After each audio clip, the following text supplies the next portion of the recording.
आज की ताजा खबरों के अपडेट में बात करेंगे देश भर की तमाम बड़ी और काम की खबरों के साथ ही भारत सरकार की ओर से लिए गए कुछ महत्वपूर्ण फैसलों और जारी किए गए कुछ नए नियमों की। इसके अलावा सरकारी कर्मचारियों के लिए आज एक जरूरी और महत्वपूर्ण खबर निकल कर आ रही है, सामने बताएंगे आपको इस अपडेट में। साथ ही जल्द घटेंगे खाने के तेल के दाम, केंद्र सरकार लेने वाली है ये बड़ा फैसला। आखिर क्या है पूरी खबर बताएंगे आपको इस अपडेट में। साथ ही आर्थिक रूप से कमजोर कलाकारों को मिलेगी 5-5 हजार रुपए की सहायता। इस राज्य की सरकार ने किया है बड़ा ऐलान। आखिर कौन से राज्य की सरकार ने किया ये ऐलान बताएंगे आपको इस अपडेट में। साथ ही यहाँ पर बैंक खाताधारकों के लिए आज एक जरूरी और महत्वपूर्ण खबर निकल कर आ रही है, सामने बताएंगे आपको इस अपडेट में। साथ ही अब सिर्फ 15 रुपए में आप भरवा सकते हैं गैस सिलेंडर। इस कंपनी के ऑफर के तहत आपको मिल रहा है ये ऑफर। आखिर क्या है पूरी खबर बताएंगे आपको इस अपडेट में। साथ ही यहाँ पर पेट्रोल डीजल को सस्ते होने को लेकर भी एक महत्वपूर्ण खबर निकल कर आ रही है, सामने बताएंगे आपको इस अपडेट में। साथ ही कोरोना कर्फ्यू और लॉकडाउन से जुड़ी कुछ महत्वपूर्ण और बड़ी खबरें निकल कर सामने आ रही है, एक एक करके बताएंगे आपको इस अपडेट में। साथ ही आज की तमाम बड़ी और काम की खबरों की बात करेंगे इस अपडेट में। बात करते हैं आज की पहली बड़ी खबर की, तो एसबीआई के ग्राहकों को कोरोना के इलाज में अब नहीं आएगी पैसों की दिक्कत, बैंक देगा सस्ता लोन।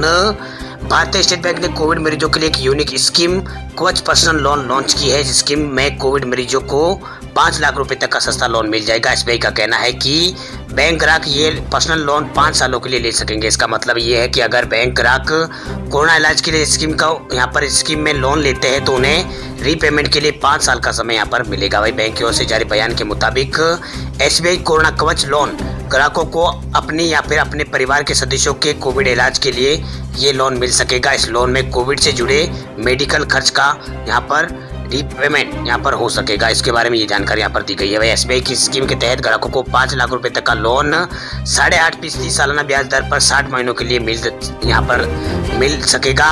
इसमें 3 महीने की यहाँ पर मोरेटोरियम भी शामिल है। अब बात करते हैं अगली खबर की, तो राजस्थान के अशोक गहलोत सरकार का बड़ा ऐलान, आर्थिक रूप से कमजोर कलाकारों को मिलेगी 5-5 हजार रुपए की सहायता। राजस्थान के मुख्यमंत्री अशोक गहलोत ने कोविड-19 महामारी से उत्पन्न विषम परिस्थितियों के चलते आर्थिक समस्या का सामना कर रहे प्रदेश के कलाकारों को संबल देने के लिए उन्हें 5-5 हजार रुपए की एक मुश्त सहायता प्रदान करने का निर्णय यहाँ पर मुख्यमंत्री अशोक गहलोत ने लिया है। वही गहलोत की संवेदनशील फैसले से आर्थिक रूप से कमजोर और जरूरतमंद करीब 2000 कलाकारों को राहत मिल सकेगी। यह सहायता राशि कलाकार कल्याण कोष के माध्यम से प्रदान यहाँ पर की जाएगी। आपको बता दें कि राजस्थान के मुख्यमंत्री अशोक गहलोत ने इस वर्ष राज्य के बजट में जरूरतमंद कलाकारों के कल्याण एवं उन्हें संबल प्रदान करने के लिए इस कोष में 15 करोड़ रुपए का प्रावधान यहाँ पर किया था। चलिए बात करते हैं अगली खबर की, तो जल्द घटेंगे खाने के तेल के दाम, केंद्र सरकार लेने वाली है ये बड़ा फैसला। खाने के तेल के दाम काफी बढ़ गए, ऐसे में हर परिवार का रसोई का बजट बिगड़ गया है। केंद्र सरकार जल्दी जनता को राहत देने वाली है। सूत्रों के अनुसार गवर्नमेंट खाने के तेल पर इंपोर्ट ड्यूटी घटाने वाली है। इस हफ्ते इस पर फैसला हो सकता है। पाम तेल की कीमत 10 जून 2021 को खुदरा भाव इसका 140 रुपए प्रति लीटर था। पिछले एक साल में इनकी कीमतें यहाँ पर लगभग दुगनी हो गई है। आपको बता दें कि देश में ताड़ का तेल 100% इम्पोर्ट होता है। वही सूत्रों के अनुसार सरकार खाने के तेल की बढ़ती कीमतों पर नजर बनाए हुए है। वही जनता को राहत देने के लिए इंपोर्ट ड्यूटी में कटौती यहाँ पर की जा सकती है। वही इंपोर्ट ग्रुप ऑफ मिनिस्ट्री की मीटिंग में फैसला लिया जा सकता है। इस बैठक में वित्त मंत्रालय, कृषि, वाणिज्य एवं खाद्य मंत्रालय शामिल होंगे। सूत्रों के मुताबिक बैठक में ये राहत मिलने की भी यहाँ पर संभावना है। अब बात करते हैं अगली खबर की, तो 15 रुपए में भरवा सकते हैं आप एलपीजी गैस सिलेंडर। पेटीएम के जबरदस्त ऑफर का आप उठा सकते हैं लाभ। सस्ते में रसोई गैस सिलेंडर खरीदने वाले लोगों के लिए जरूरी और महत्वपूर्ण खबर निकलकर सामने आ रही है। रसोई गैस सिलेंडर के दाम पेट्रोल डीजल की तरह आसमान छू रहे हैं, लेकिन अब आपको हम ऐसा ऑफर बताने जा रहे हैं जिससे आप सिर्फ 15 रुपए में अपने गैस सिलेंडर को भरवा सकते हैं। यानी आप अपने यहाँ पर सिलेंडर पर सीधे 800 रुपए की बचत यहाँ पर कर सकते हैं। आपको बता दें कि पेटीएम ने एलपीजी की बुकिंग पर यहाँ पर जो एलपीजी की बुकिंग है और पेमेंट पर अपने ग्राहकों के लिए बम्पर ऑफर की पेशकश की है। इस ऑफर के तहत ग्राहक 100 यहाँ पर ग्राहक 815 रुपए वाला जो रसोई गैस सिलेंडर है वो मात्र 15 रुपए में वो पा सकते हैं। इस कैशबैक के ऑफर के तहत अगर कोई ग्राहक पहली बार ऐप के जरिए भारत गैस से बुकिंग करेगा तो उसे 800 रुपए तक का कैशबैक यहाँ पर मिल सकता है। आप इस ऑफर का लाभ उठा सकते हैं। 800 रुपए सीधे आपके खाते में वापिस कैशबैक के रूप में आपको मिल जाएंगे। इसके लिए आपको सबसे पहले पेटीएम ऐप है उसको यहाँ पर डाउनलोड करना होगा। उसके बाद यहाँ पर रिचार्ज एंड पे बिल पर आपको ओके करना होगा। उसके बाद बुक सिलेंडर पर क्लिक करना होगा, वहाँ पर गैस प्रोवाइडर का नाम चुनना होगा, फिर रजिस्टर्ड मोबाइल नंबर से एलपीजी आईडी आपको दर्ज करना होगा। उसके बाद क्यूआर कोड स्कैन करना होगा और ऑफर्स का लाभ आपको यहाँ पर इसमें मिल जाएगा। इसमें जो प्रोमो कोड है वो यहाँ पर आपको फास्ट एलपीजी आपको लिखना होगा। ये प्रोमो कोड लिखने के बाद ही आपको यहाँ पर इस ऑफर का लाभ मिल सकेगा। अब बात करते हैं अगली खबर की, तो मध्य प्रदेश में 7 लाख से ज्यादा सरकारी कर्मचारियों को राहत, जल्द मिलेगा वेतन बढ़ोतरी का लाभ। मध्य प्रदेश में शिवराज सिंह चौहान सरकार कर्मचारियों के वार्षिक वेतन बढ़ोतरी को लेकर तेजी से काम शुरू कर चुकी है। प्रदेश के 7 लाख से ज्यादा कर्मचारियों की जुलाई 2021 में वार्षिक वेतन बढ़ोतरी यहां पर की जा सकती है। इसके लिए वित्त विभाग ने तैयारियां यहां पर शुरू कर ली है। दरअसल मध्य प्रदेश में कोरोना की स्थिति अब सामान्य होने लगी है। इससे पूर्व शिवराज सरकार ने ऐलान किया था कि रोकी गई वेतन बढ़ोतरी की स्थिति सामान्य होने के बाद कर्मचारियों को दी जाएगी, जिसके बाद वित्त विभाग द्वारा इसकी तैयारियां पूर्ण कर ली गई है। वही वेतन बढ़ोतरी के एरियर किस प्रकार दिए जाएंगे, इस पर सीएम शिवराज सिंह चौहान जल्दी फैसला करेंगे। इस मामले में विभागीय अधिकारियों का कहना है कि जुलाई में वेतन बढ़ोतरी दी जानी है। अभी तक इस पर किसी भी तरह का आपत्ति यहाँ पर नहीं आई है, इसलिए माना जा रहा है कि बढ़े हुए वेतन का लाभ जुलाई 2021 में अधिकारी और कर्मचारियों को दे दिया जाएगा। चलिए बात करते हैं अगली खबर की। तो रेलवे ने दी है खुशखबरी, बिहार बंगाल रूट पर फिर से दौड़ेगी स्पेशल ट्रेनें। कोरोना की दूसरी लहर जैसे जैसे धीमी पड़ रही है, वैसे वैसे भारतीय रेलवे ट्रेनों के परिचालन को बहाल कर रही है। रेलवे ने एक बार फिर 4 जोड़ी स्पेशल ट्रेनों का परिचालन 14 जून से रेलवे शुरू करने जा रही है। इन ट्रेनों को कोविड के चलते रद्द कर दिया गया था। इसके बारे में जानकारी देते हुए पूर्व मध्य रेलवे के CPRO राजेश कुमार ने बताया कि यात्रियों की सुविधा के लिए भागलपुर से सियालदह और दानापुर से मुजफ्फरपुर तथा सहरसा से बीच चलाई जाने वाली ट्रेनों का परिचालन फिर से शुरू किया जा रहा है। इन ट्रेनों को स्थगित कर दिया गया था, लेकिन अब 14 जून 2021 से ये ट्रेनें फिर से चलाई जाएगी।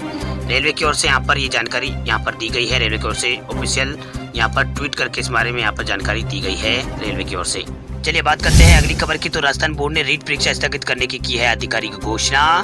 राजस्थान माध्यमिक शिक्षा बोर्ड ने राजस्थान शिक्षक पात्रता परीक्षा रीट 2021 को स्थगित करने की आधिकारिक घोषणा कर दी है। बोर्ड ने कोविड-19 महामारी के चलते 20 जून को प्रस्तावित रीट परीक्षा स्थगित कर दी है। नई तिथि की घोषणा जल्द ही यहाँ पर की जाएगी।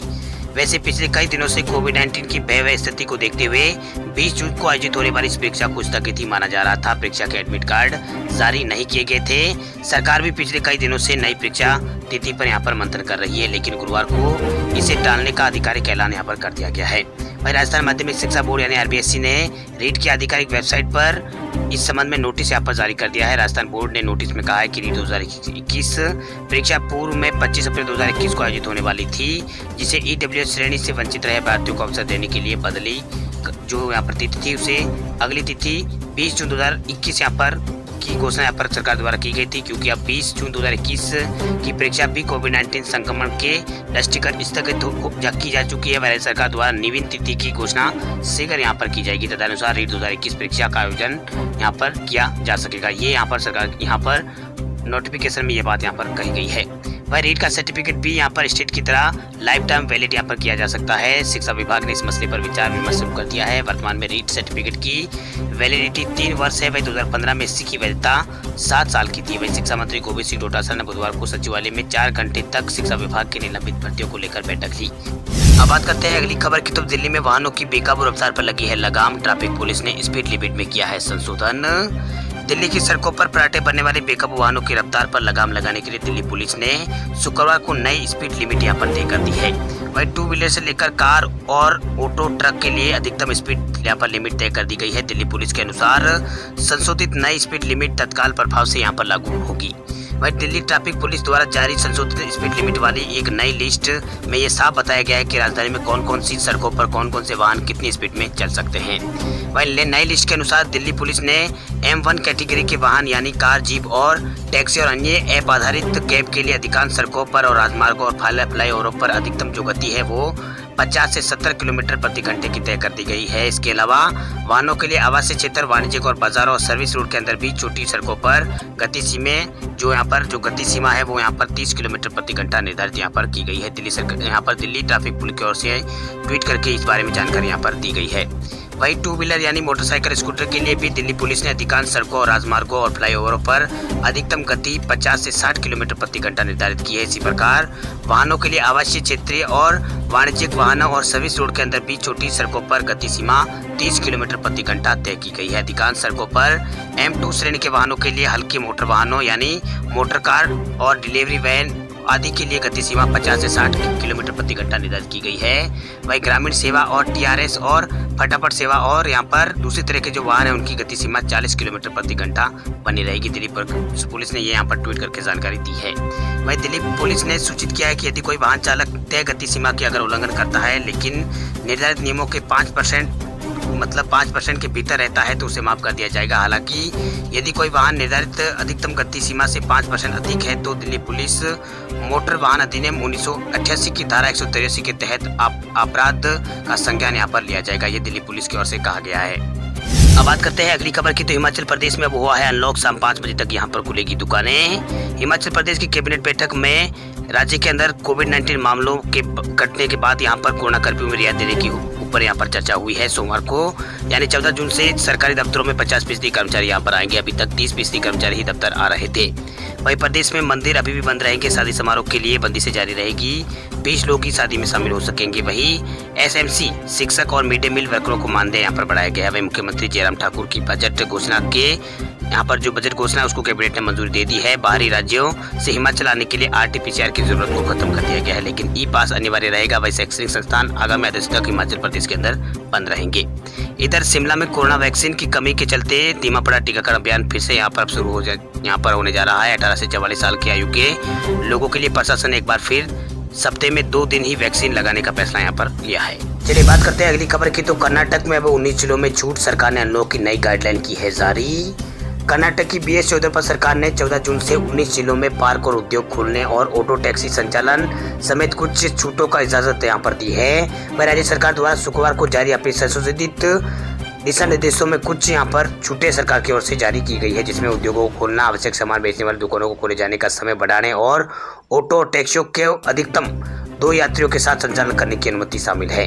वहीं मुख्यमंत्री BS चौधरी ने गुरुवार को कहा था कि संक्रमण की उच्च दर वाले 11 जिलों में 21 जून तक कोविड पाबंदियां जारी रहेगी, जबकि राज्य के बाकी हिस्सों में 14 जून तक यहाँ पर 14 जून से कुछ छूटें यहाँ पर दी जाएगी।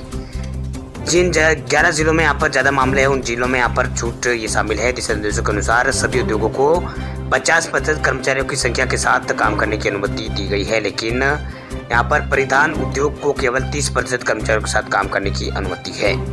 इनमें यह भी कहा गया कि भोजनालय और किराना के सामान है और फलों और सब्जियों और मांस मछली और डेयरी दूध और जानवरों के चारे संबंधित जो दुकानें हैं वो सुबह 6 से दोपहर 2 बजे तक खुल सकेगी। अब बात करते थे आज के मौसम समाचारों की। तो देश के कई राज्यों में आज भारी बारिश की संभावना मौसम विभाग ने इसको लेकर जारी किया है अलर्ट। दक्षिणी पश्चिमी मानसून जैसे जैसे आगे बढ़ रहा है देश में वैसे वैसे बारिश का दायरा बढ़ता जा रहा है। वहीं महाराष्ट्र में मानसून के दस्तक देते ही मुंबई में बारिश के चलते अफरा तफरी मच गई है। इस बीच मौसम विभाग ने अगले 24 घंटों के दौरान देश के कई राज्यों में भारी बारिश का अलर्ट यहां पर जारी किया है। वहीं मौसम विभाग के मुताबिक बंगाल की खाड़ी में कम दबाव का क्षेत्र बनने से बंगाल और ओडिशा सहित देश के कई राज्यों में बारिश हो सकती है। मौसम विभाग के मुताबिक कोंकण और गोवा में कुछ स्थानों पर भारी बारिश होने की संभावना जताई गई है। वहीं पूर्वी मध्य प्रदेश, विदर्भ, तटीय आंध्र प्रदेश में अगले 24 से 48 घंटों के दौरान बारिश की संभावना है। भयंकर बारिश यहाँ पर हो सकती है। इसके अलावा यहाँ पर उत्तर प्रदेश और पश्चिमी मध्य प्रदेश, गंगीय पश्चिम बंगाल के अलग अलग स्थानों पर बारिश की संभावना बन रही है अगले 24 घंटों के दौरान। इसके अलावा अंडमान और निकोबार द्वीप समूह, असम, मेघालय, गुजरात क्षेत्र, मध्य महाराष्ट्र, तेलंगाना और तटीय कर्नाटक में भी बारिश की आशंका यहाँ पर मौसम विभाग ने जताई है। इसके अलावा मौसम विभाग ने बताया कि उत्तरी पश्चिमी बंगाल की खाड़ी के ऊपर साइक्लोनिक सर्कुलेशन यहाँ पर बना हुआ है, जिसकी वजह से उत्तरी पश्चिमी बंगाल की खाड़ी और आसपास के इलाकों में अगले 24 घंटों के दौरान कम दबाव का क्षेत्र बनने की संभावना है। यानी ये कम दबाव का क्षेत्र बनेगा। इसके अगले 24 घंटों में और मजबूत होने के कारण ओडिशा के ऊपरी पश्चिमी दिशा की ओर आगे बढ़ने की संभावना है। मौसम विभाग ने बताया है कि इसके प्रभाव से विस्तृत क्षेत्र में बारिश की गतिविधियां देखने को मिलेगी और पूर्वी भारत के अधिकतर हिस्सों में बारिश की संभावना यहाँ पर बन रही है। वहीं आज ओडिशा के कुछ इलाकों में भारी बारिश का अलर्ट जारी किया गया है। यहाँ पर 20 सेंटीमीटर तक बारिश होने की संभावना जताई गई है। इसके अलावा आज से 13 जून तक छत्तीसगढ़ में भी बारिश की संभावना है, यानी आज और कल छत्तीसगढ़ में भयंकर बारिश हो सकती है। इसके अलावा पूर्वी मध्य प्रदेश में आज और कल के लिए अलर्ट जारी किया गया है। विदर्भ में भी आज और कल भारी बारिश होने वाली है। मौसम विभाग ने बताया है कि तटीय इलाकों में निम्न दबाव के साथ साथ पश्चिमी हवाओं के मजबूत होने की वजह से महाराष्ट्र के जो तटीय इलाके हैं वहां आज से 15 जून तक भयंकर बारिश यानी तेज बारिश होगी। वही बारिश यहाँ पर रिकॉर्ड तोड़ सकती है। इसके अलावा तटीय कर्नाटक में भी आज से 15 जून तक अलर्ट यहाँ पर बारिश का मौसम विभाग ने द्वारा जारी कर दिया गया है। इसके अलावा केरल में भी आज से 15 जून के बीच भयंकर बारिश की संभावना है। कोंकण में भी आज से 15 जून तक यहाँ पर भयंकर बारिश की संभावना मौसम विभाग की ओर से जारी की गई है। मतलब मौसम विभाग द्वारा भयंकर बारिश का अलर्ट यहाँ पर जारी कर दिया गया है।